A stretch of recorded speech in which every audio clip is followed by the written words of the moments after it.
7 मई 1697 इस दिन स्टॉकहोम के ट्रीक्रोनर रॉयल पैलेस में भयानक आग लग जाती है।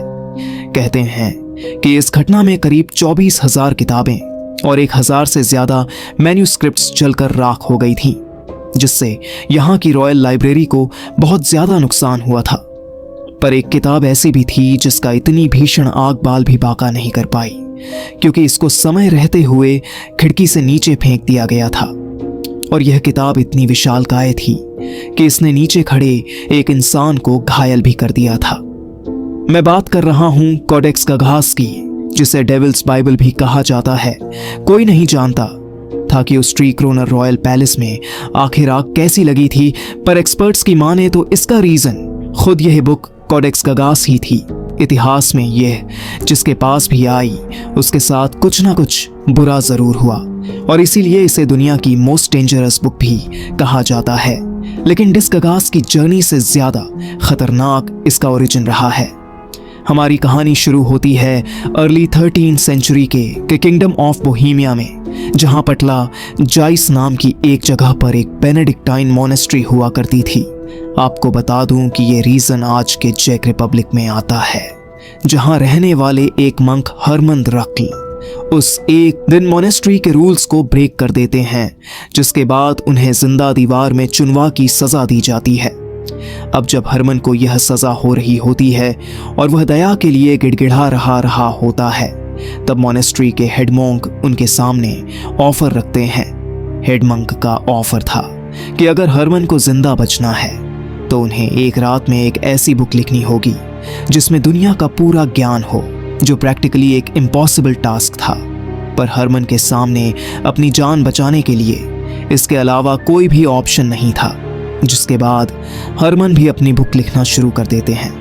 लेकिन फिर आधी रात होने पर उसे यह समझ में आता है कि वो एक रात में तो बुक को कैसे भी कंप्लीट नहीं कर सकता। ऐसे में हरमन, जो पहले ही एक क्राइम कर चुका था, वो भगवान को नहीं बल्कि शैतान को याद करता है। कहते हैं कि हरमन ने उस रात लूसीफर को बुलाया और उससे बुक को कंप्लीट करने की रिक्वेस्ट की, और बदले में लूसीफर ने हरमन से उसकी आत्मा मांगी, जिसे एक्सचेंज करने के लिए हरमन रेडी हो गया।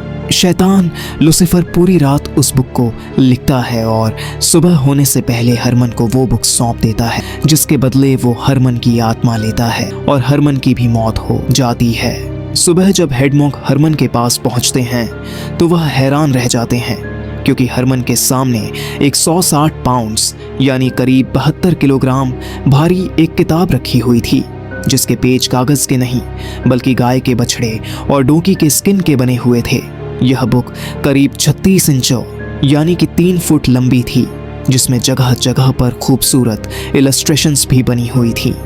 अब इस बुक के अंदर क्या क्या मिस्ट्रीज छिपी हुई थी, ये जानने से पहले जरा इसकी जर्नी पर नजर डालते हैं, जो कि अब अपने आप में काफी दिलचस्प रही है। दोस्तों, कोडेक्स गगास में जो भी हिस्टोरिकल रिकॉर्ड्स बताए गए हैं वो साल 1222 में आकर खत्म हो जाते हैं, जिससे यह अज्यू किया जाता है कि ये इसी साल में लिखी गई होगी। इस बुक के पहले पेज पर एक नोट है जिसमें पटला जाइस मोनेस्ट्री का नाम लिखा हुआ है, जिससे यह पता चलता है कि इसका ओरिजिन यहीं पर हुआ था। इसी सेम नोट में यह भी बताया गया है कि साल 1295 में पटला जाइस मोनेस्ट्री ने इसे सेडलेक मोनेस्ट्री को दे दिया था, और उसी साल ब्रेबो मोनेस्ट्री ने उनसे इसे खरीद लिया। इसके बाद साल 1594 में एम्परर रूडोल्फ से, जो उस समय किंगडम ऑफ बोहेमिया के राजा थे, उन्होंने मोनेस्ट्री की लाइब्रेरी से इसे पढ़ने के लिए लिया और फिर इसे अपने कलेक्शन में शामिल कर लिया। कहने का मतलब है कि डल्फ सेकंड का इसे लौटाने का इरादा ही नहीं था। कहते हैं कि उन्हें इसके पेज नंबर 577 पर बना डेविल्स पोर्ट्रेट काफी पसंद आ गया था। लेकिन आखिर कोडेक्स गगास में इस डरावने शैतान का पोर्ट्रेट क्यों है, और क्या इसे भी शैतान ने ही बनाया था? कुछ सोर्सेस की माने तो इसे हरमन ने शैतान को शुक्रिया अदा करने के लिए बनाया था। खैर, एम्परर रूडोल्फ सेकंड ने इसे अपने कलेक्शन में शामिल किया और ये बुक उनकी कैपिटल प्राग में रही। कहते हैं कि रूडोल्फ सेकंड कोडेक्स गगास के कर्ज का शिकार हुए थे, जिसके कारण साल 1612 में उनके छोटे भाई के द्वारा उन्हें सत्ता से बेदखल कर दिया जाता है और फिर उनकी मौत भी हो जाती है।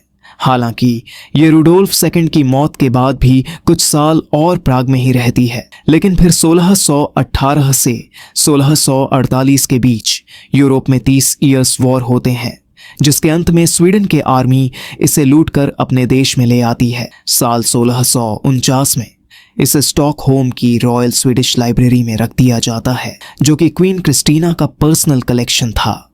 लेकिन क्वीन क्रिस्टीना भी इसके श्राप का सामना करती है और 1654 में उन्हें भी सिंहासन से हटा दिया जाता है, जिसके बाद वह रोम चली जाती है।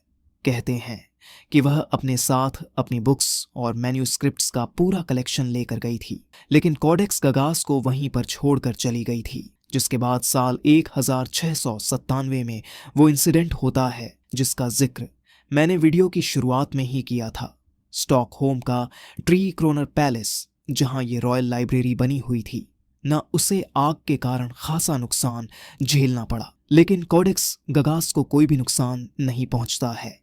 साल 1768 के अंदर स्टॉकहोम में एक नया रॉयल पैलेस बनाया गया और कोडेक्स गगास के साथ पूरी लाइब्रेरी को वहां पर ट्रांसफर कर दिया गया और फाइनली साल 18786 गगास को वहां पर रख दिया गया।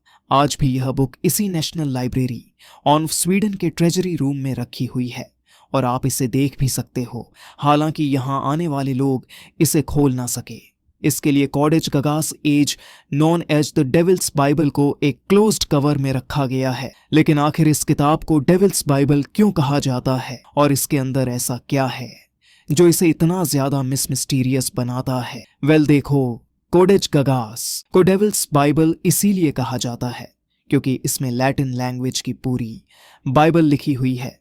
साथ ही साथ बाइबल और क्रिश्चियनिटी से जुड़े कई अकाउंट्स भी मिले हैं, पर लिखा इसे डेविल ने था, जिसकी झलक हमें इसके बाद के पेजेस में भी देखने को मिलते हैं, जहां हमें कई जादू टोने से रिलेटेड फार्मूला, भूत प्रेत बुलाने और भगाने के मंत्र, बोहेमियन कैलेंडर और बोहेमियन हिस्ट्री के डिटेल्स भी लिखी हुई मिलती है। यही नहीं, इस किताब के एक पेज में यह नक्शा भी बना हुआ है जिसे स्वर्ग का नक्शा माना जाता है।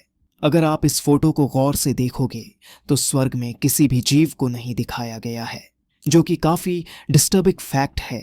स्वर्ग के इस नक्शे वाले पेज के जस्ट पहले के कुछ पेजेस में सिनफ्लेक्स बाकी की बुक से अलग है और इसे कैपिटल लेटर्स में लिखा गया है।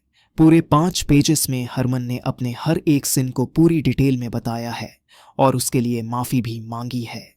वहीं पेज नंबर 577 पर बना हुआ डेविल्स पोर्ट्रेट भी अपने आप में कई सवाल खड़े करता है। नाउ जनरली तो यही माना गया है कि हरमन ने इसे डेविल को अपनी मदद के लिए शुक्रिया अदा करने के मोटिव से बनाया होगा। हालांकि इसका एग्जैक्ट रीजन क्लियर नहीं है। इस पोर्ट्रेट में डेविल ने जो कपड़ा पहना हुआ है उसे एरमाई लॉयन क्लॉथ कहते हैं और उसे सिर्फ रॉयल लोग ही पहनते हैं, जिसके कारण इस डेविल को प्रिंस ऑफ डार्कनेस के रूप में डिफाइन किया जाता है।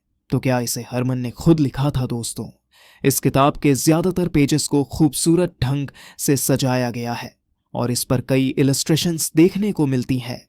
साथ ही साथ इस पर सारा टेक्स्ट कैलीग्राफी में लिखा गया है। अब देखो, उस समय प्रिंटिंग मशीन्स तो थी नहीं, यानी 630 पेजेस की इस किताब को पूरा हाथ से ही ये लिखा गया था। और ऐसे में कैसे पॉसिबल है कि इसे एक इंसान ने एक रात में लिखा हो? बस यही कारण है कि न चाहते हुए भी एक्सपर्ट्स इस किताब के साथ जोड़ी जाने वाली डेविल की थ्योरी को नजरअंदाज नहीं कर पाते। लेकिन भाई, क्या गारंटी है कि इसे एक ही रात में लिखा गया हो? क्या पता हरमन इसे अपने पूरी जिंदगी से लिख रहा हो या फिर इसे काफी सारे लोगों ने मिलकर लिखा हो। इनफैक्ट एक्सपर्ट्स भी यही मानते हैं कि इतनी बड़ी बुक को कोई एक इंसान तभी लिख सकता है जब वो लगातार 20 साल तक इस पर काम कर रहा हो। पर इस बुक में कुछ ऐसी चीजें हैं जो इन सारे मिथ्स को डिस्ट्रॉय कर देती हैं।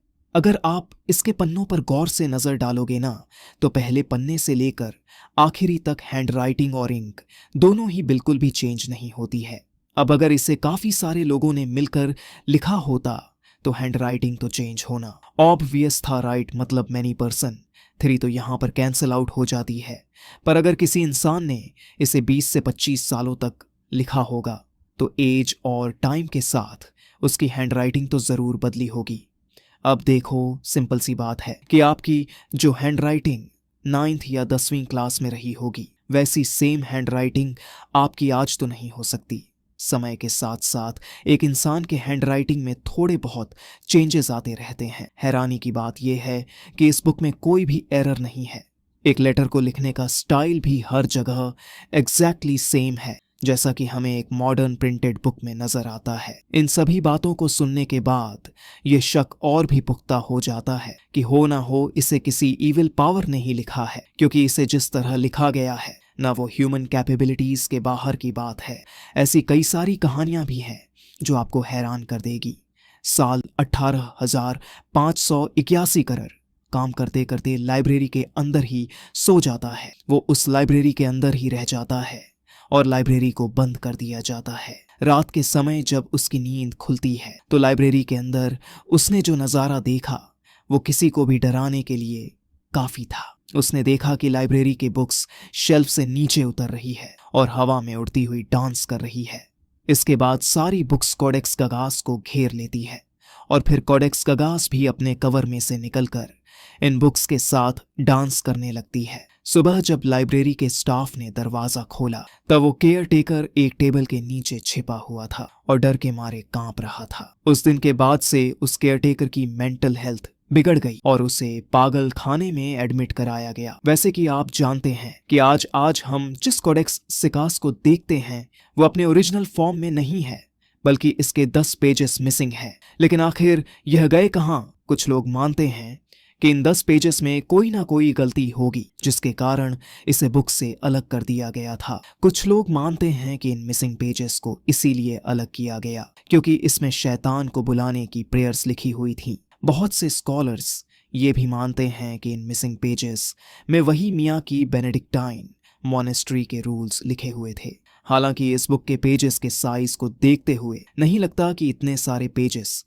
सिर्फ मॉनेस्ट्री के रूल से भर सकते हैं। वहीं कुछ कंस्पिरेशन थ्री ऐसा भी कहते हैं कि साल 1697 में जब इस बुक को आग से बचाने के लिए खिड़की से नीचे फेंका गया था तब इसके कुछ पेजेस अलग हो गए होंगे। और कुछ मीडिया आउटलेट्स यह भी दावा करती है कि शायद इन मिसिंग पेजेस में दुनिया के अंत के बारे में लिखा होगा। अब देखो, क्योंकि वो मिसिंग पेजेस आज हमारे पास नहीं है तो उनमें मौजूद इंफॉर्मेशन का अंदाजा नहीं लगाया जा सकता। पर स्ट्रेंज बात तो यह है कि अर्ली 13वीं सेंचुरी से लेकर अभी तक इतने सालों में कोडेक्स गगास ने अपने कई ऑनर्स बदले, पर किसी ने भी इसे कॉपी करने की कोशिश नहीं की। हालांकि देखो, आज आप चाहो तो स्टॉकहोम की नेशनल लाइब्रेरी ऑफ स्वीडन में इसे देख सकते हो और इंटरनेट पर आपको इसकी स्कैन्ड पीडीएफ भी आसानी से मिल जाएगी, जिसको आप चाहो तो पढ़ भी सकते हो और इसकी मिस्ट्रीज को जान भी सकते हो। बस शर्त यह है कि आपको लैटिन लैंग्वेज का ज्ञान होना चाहिए। वैसे आपको क्या लगता है, क्या कोडेक्स गगास को सच में डेविल ने लिखा होगा या फिर इसके ओरिजिन के पीछे कोई इससे भी ज्यादा मिस्टीरियस कहानी छिपी है? नीचे कमेंट सेक्शन में अपनी राय जरूर लिखकर बताना। और दोस्तों, क्या आपने इससे पहले कोडेक्स गगास के बारे में कभी सुना था? कमेंट सेक्शन में लिखकर जरूर बताना। अगर वीडियो पसंद आया तो इस वीडियो को लाइक करने के साथ साथ अपने दोस्तों के साथ जरूर शेयर करना। अगर आप नए चैनल पे तो इस चैनल को सब्सक्राइब करने के साथ साथ नोटिफिकेशन बेल को ऑन कर देना। और अगर आपको ये वीडियो पसंद आया तो मैं आपको रिकमेंड करूंगा कि आप अगली वीडियो इसे जाकर जरूर देखना, जिसमें हमने बात किया है पुनर्जन्म की।